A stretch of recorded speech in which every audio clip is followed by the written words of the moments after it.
الحمد لله رب العالمين والصلاة والسلام على من قال اللهم لا عيش إلا عيش الآخرة فاغفر الأنصار والمهاجرة. وأيضا قال اللهم لا خير إلا خير الآخرة فبارك في الأنصار والمهاجرة وعلى آله وأصحابه وأزواجه وذرياته، وخصوصا على الذين قالوا نحن الذين بايعوا محمدا على الجهاد ما بقينا أبدا. أما بعد فأعوذ بالله من الشيطان الرجيم.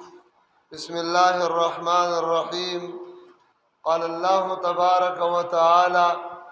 لقد أنزلنا إليكم كتابا فيه ذكركم أفلا تعقلون. وقال تبارك وتعالى وقال الرسول يا ربي إن قوم اتخذوا هذا القرآن مهجورا. وقال النبي صلى الله عليه وسلم إن الله يرفع بهذا الكتاب أقواما ويزع به آخرين. وقال عليه الصلاة والسلام القرآن حجة لك أو عليك. وقال إمام المدينة مالك بن أنس رحمه الله لن يصلح آخر هذه الأمة إلا بما صلح به أول هذه الأمة. درود شریف پر شوق باندې وایي صلی الله علیه وسلم وعلى آله وصحبه وبارك وسلم تسليما. ټولنا اول د رب العالمین دا سوال لې چې زمونږ استادو د ټولو د راتګ دلته د خپل رضا ذریعہ وګرځي. قاری صاحبانو د خدای پاک خپل کلام د سپین کلام ختم کړي، چا اورېدلې او چا ویلې د څوک نن د دعا په نیت راغلي بشمولی زما الله تعالی دې موږ تاسو ټول برخمن وګرځي. زما محترمو دا کوم قرآن چې نن دلته ختم شوی دا قرآن الله جل جلاله په داسې یو وخت کې داسې یو ماحول او داسې یو فضا کې د دې قرآن د نزول سلسله جاری و فرمایله چې هغه ماحول هغه معاشره او هغه فضا ټول پټوله د شرک نه د کفر نه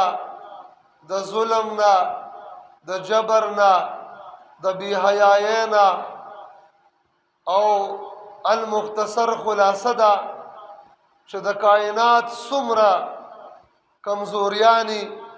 څومره خامیانی څومره عیبونه او څومره نقصونه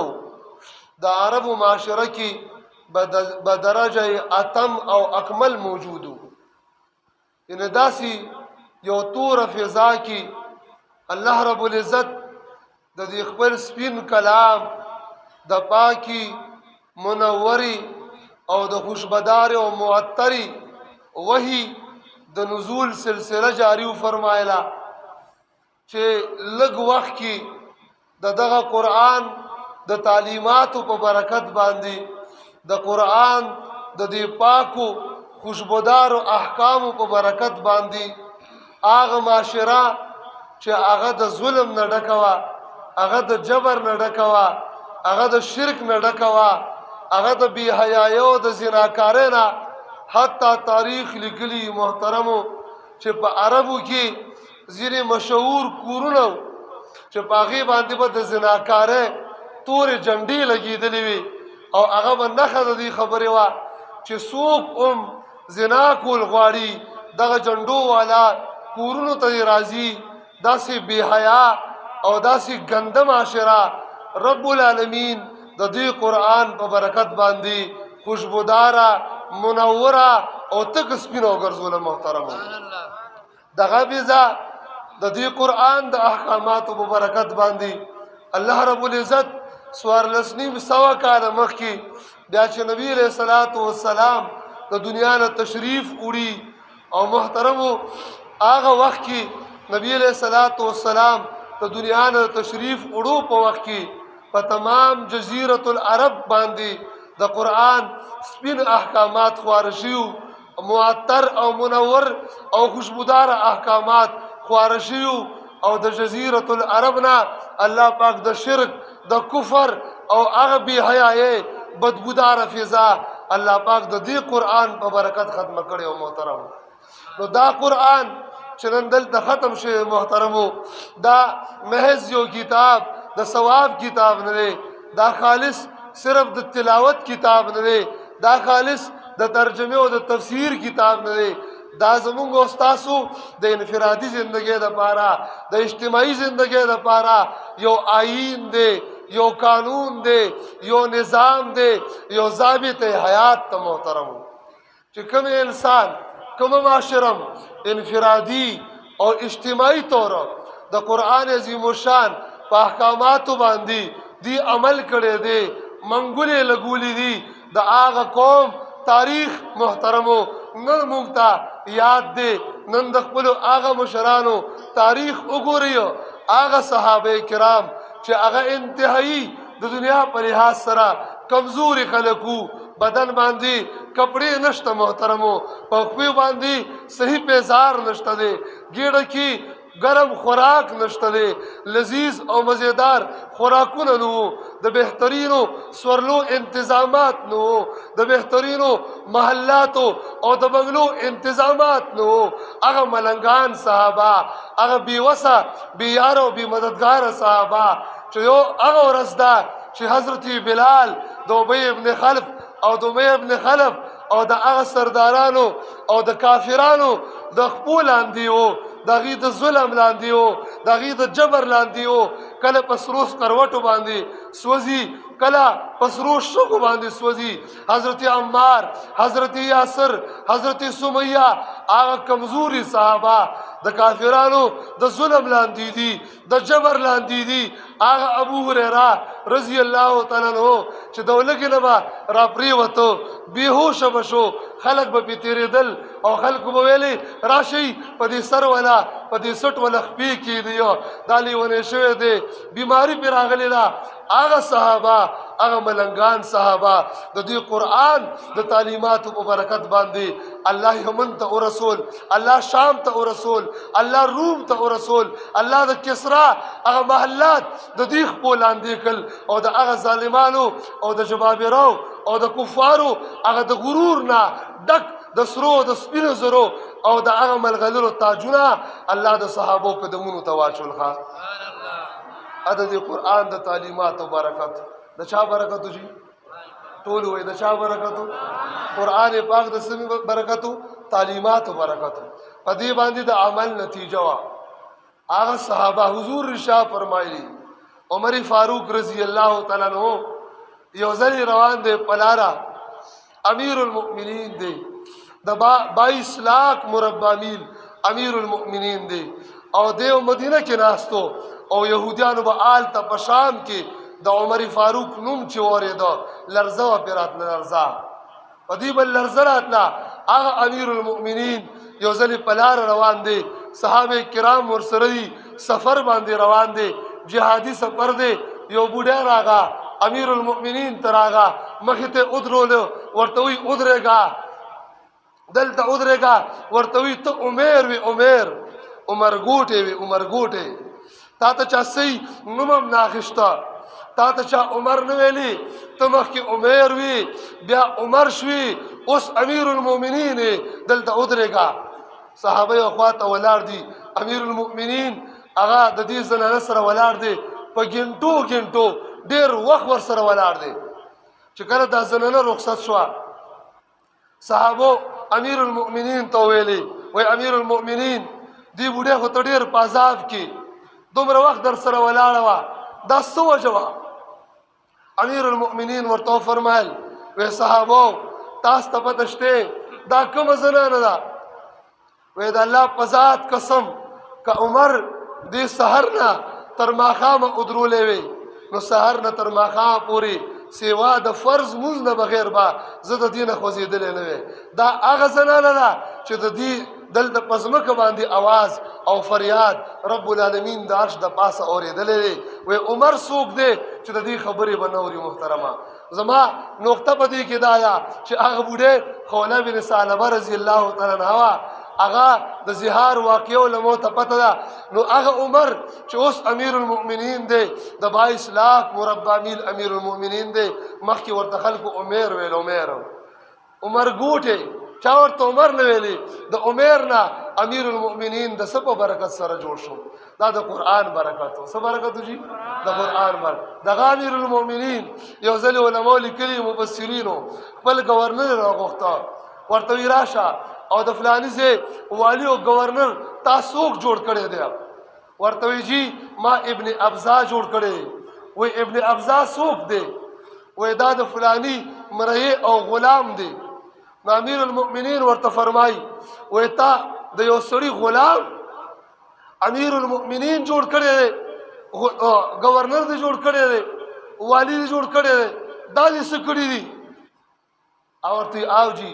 وی غلام دی ما والی او گورنر جوړ کړی دی خو وجه دا ده چې هغه په سینه کې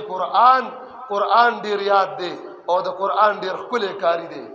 د هغې د وجې نه ما د ده غلامۍ ته نه دي کتلي ما هغه قرآن ته وکتل ما د ګورنرۍ هغه لوی منصب ورته حواله کړ نو عمر فاروق رضی الله تعالی عنه وفرمایل وی صدق رسول الله حضور رښتیا ویلي دي چې الله د دې کتاب په ذریعې سره ډېر خلک اوچتوي او ډېر ښکله ښکته کوي نو دا غلام و یو ښکته سړی و خو دې کتاب لی په سینه کې ځای ورکړ نن د وخت ګورنر دی ګورنر نو اصل معیار د اوچتېدو او معیار د ښکته کېدو زما محترمو د الله په نزد باندې قرآن دی څه دی جي ان اکرمکم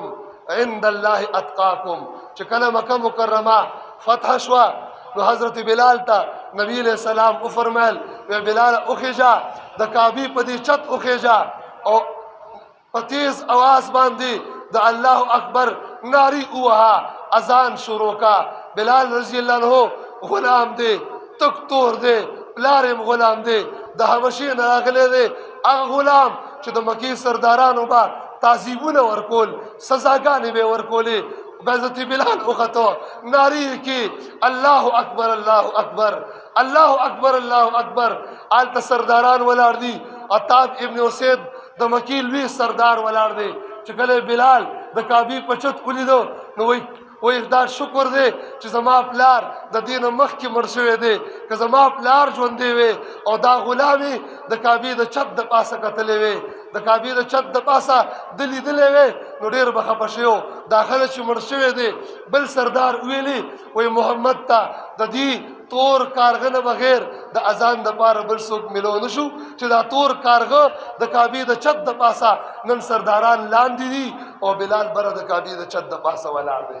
نو الله پاک آیات نازل کړ ان اکرمکم عند الله اتقاکم نبی علیہ الصلوۃ والسلام چې کله جنت ته ځي نبی علیہ السلام د معراج په سفر باندې ځي په جنت کې د ځان نمخ کې د خپو کشار اوري جبرئیل له پوښتنه کوي دا کشار د چا دي وی دا د هغه بلال دي دا هغه تور بلال دي ستا د غلام دي هغه لاندې په فرش ګرځي دا هغه د خپو قدمونه د عرش د پاسه جنتونو کې اورېدل کېږي دا د قرآن برکت ان الله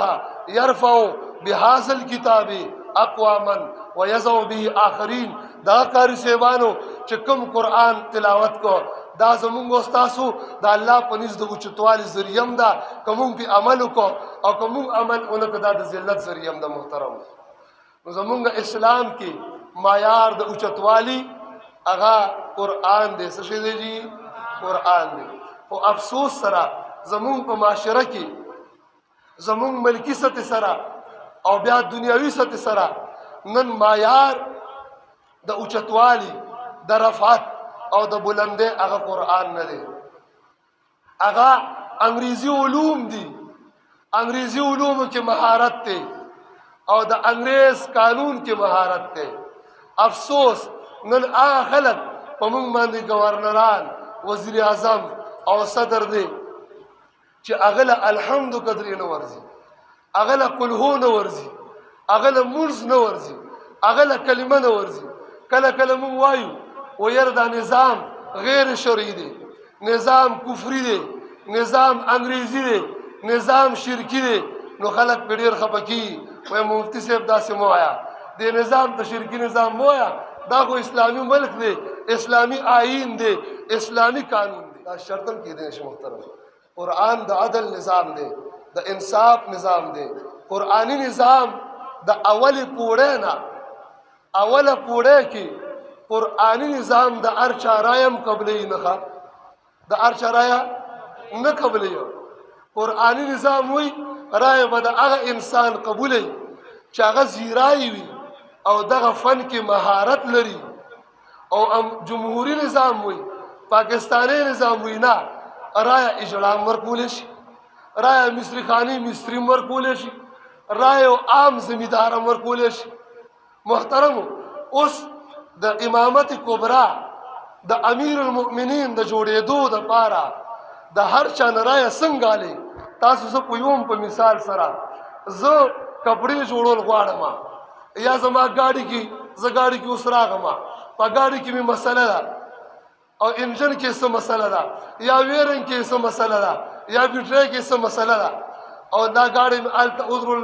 د ټیلر مخې ته چې استاد جي دا کینچي دې راواله، دا فوټم راواله او دا خپل سامان دې راواله، مشین د انجن خو لږ چک کا. دا زه غلط کار کوم که صحیح کار کوم؟ غلط دی که نه؟ ولکه هغه له خو به کپړې وړې که نه، نو زمیندار په زمیندارۍ پوهېږي، ټیلر په ټیلرۍ پوهېږي، مستري په مستریتوب پوهېږي او اجرا په هغه بل کار ښه پوهېږي چې ځان خوځي را خوځوي. نو اوس اجرا هم اوټ ورکولی شي، نو ده ته څه ضرورت دی؟ علما زمونږ اسلام وی اهل الحل والعقد، دا امیر المؤمنین انتخاب، د وزیر اعظم انتخاب، د گورنر انتخاب، د کونسلر انتخاب با د وخت سیاست باندې پوه علما کوي. امی دپاره په دې کې د اوټ ورکولو اجازت نشته اسلام کې، او ستا نظام وی فرض دی، نو دا نظام اسلامي کېدی شي نه؟ محترم خفه نشي. نو قرآن راغلی دی الحمدلله زما د انفرادي زندګۍ دپاره او زما د اجتماعي زندګۍ دپاره. زه اخري خبره کوم، زما معنی انتهایی زیاته ده او بیا د رخصت علمه. الله رب العزت قرآن کی فرمایي چې رسول صلی الله علیه وسلم با ورځ د قیامت ماته یو ګیله کوي، وقال الرسول یا ربي ان قوم اتخذوا هذا القرآن مهجورا.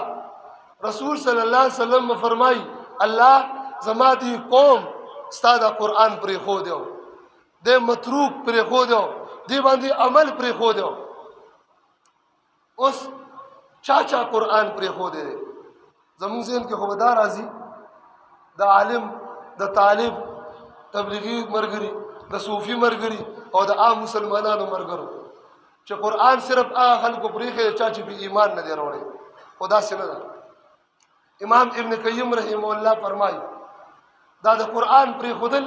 دی آیات لاندې لیکلي څو طریقو سره دي. اول نمبر چا چې په قرآن باندې ایمان راونړ دی انسان قرآن پرېښودی دی یو. دویم نمبر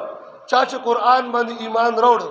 خو د قرآن تلاوت نه کوي دی سړی قرآن پرېښودی دی.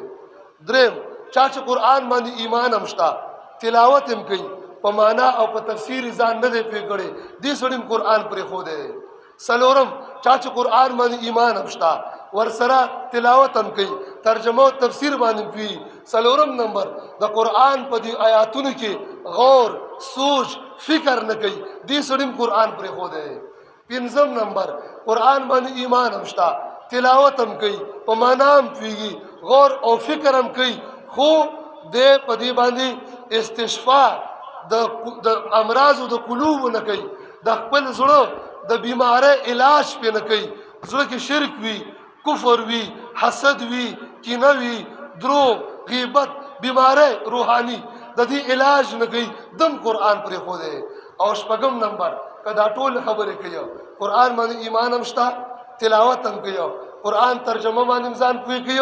غور او فکر هم پکې شته خپل روحاني علاج هم په قرآن کوي او شپږم نمبر کار پکې نشته چې قرآن باندې فیصله نه کوي او قرآني قانون نه دی ګرځولې دې سړي قرآن پرېښودی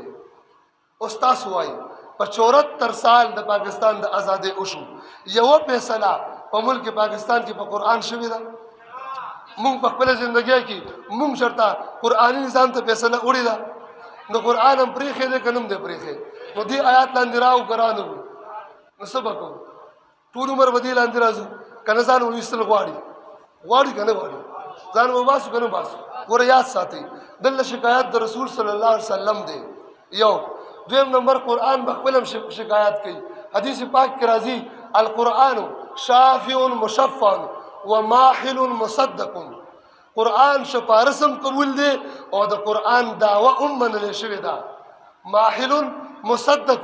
قرآن چې چا باره کې ویلي الله زه دې کس پرېښوم دې کس را سره بې وفایي کړې وه د قرآن دعوه قبوله ده بس نو بیا به څه کوو چې یو طرف ته د الله رسول صلی الله علیه وسلم شکایت وکړي بل طرف ته قرآن شکایت وکړي زمونږ د بچو بیا لاره شته دی جي نشته نو مونږ به تاسو به ځان د دې ملامتې نه وباسو که نه به وباسو انشاءالله وباسو به انشاءالله اوسه پورې هم نه دی کړی د نن شپې نه الله پاک ته په تېره زندګۍ توبه وباسو او آینده به دا کوشش کوو چې الله زه به انفرادي زندګۍ کې د قرآن احکامات په خپل ځان نافظ کوم او اجتماعي د ټول ملک دپاره او بیا په ټوله دنیا کې به انشاءالله د قرآني نظام دپاره محنت کوم خو به انشاءالله محنت به څنګه کوو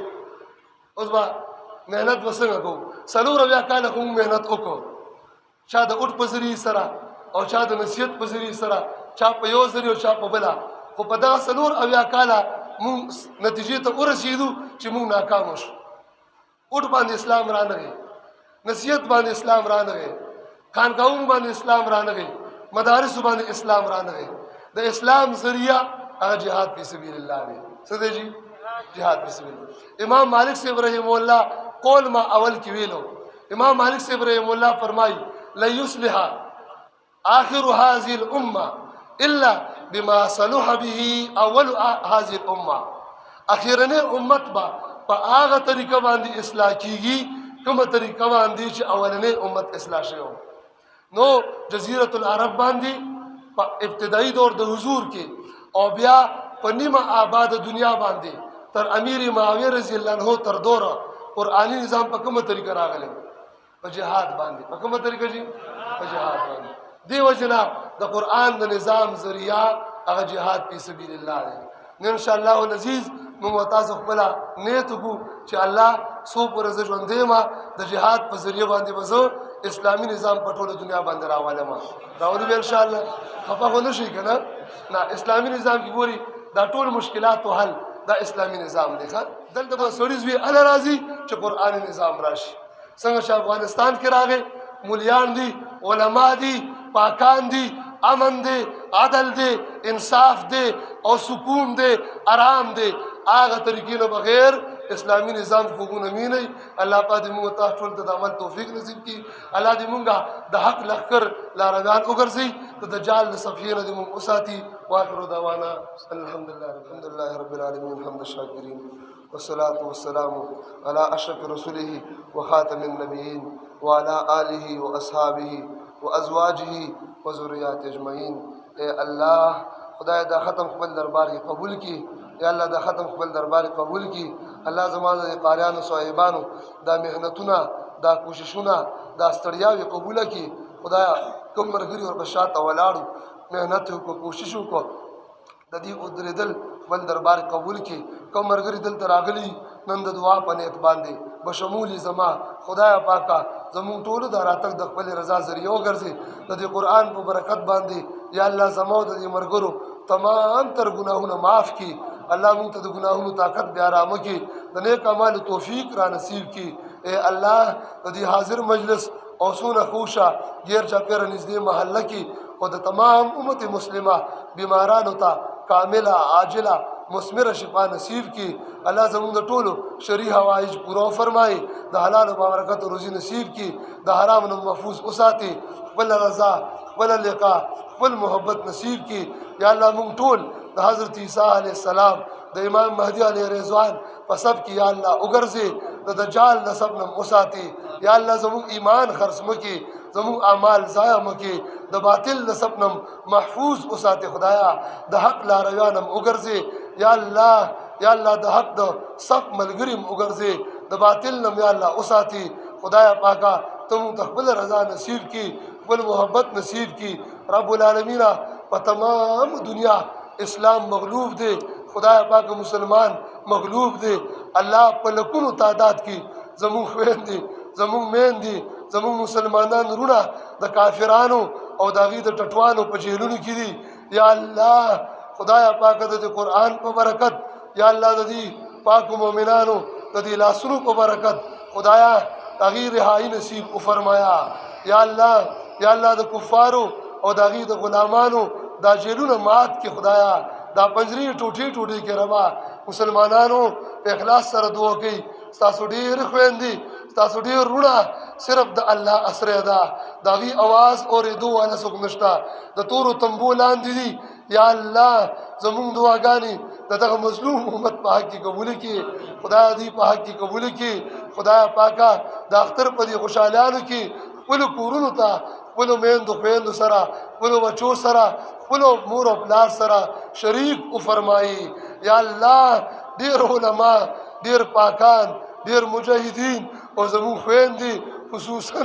پاک خور حافظ خور عافیه خور می د کافرانو جیل کې دا یا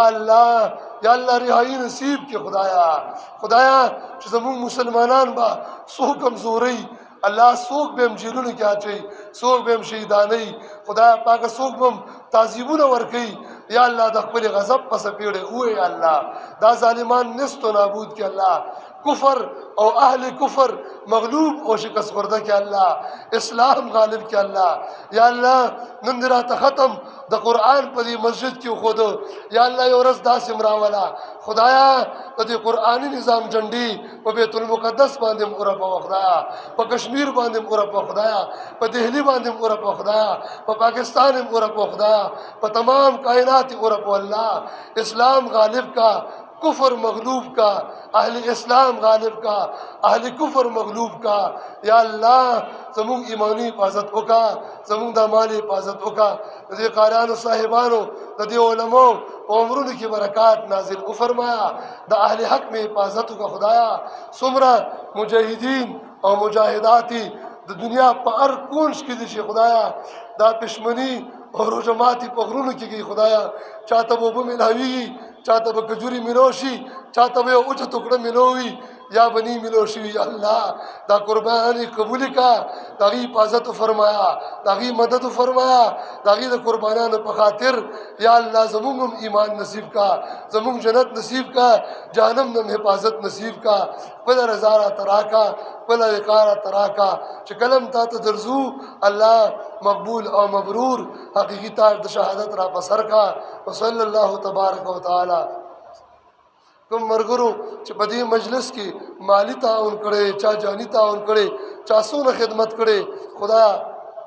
اجرونه ورته نصیب او فرمای کوم خورکه بیمار ده په دې مجلس کې هم ډیر بیمارانی مونږ ټول کڅوګرا جسمانی نه دي بیمار روحاني خو بیمارانی الله زموږ دواړه قسمه بیماره په کامل شفا بدل او فرمایا وصلی الله تبارک وتعالى علی النبی الکریم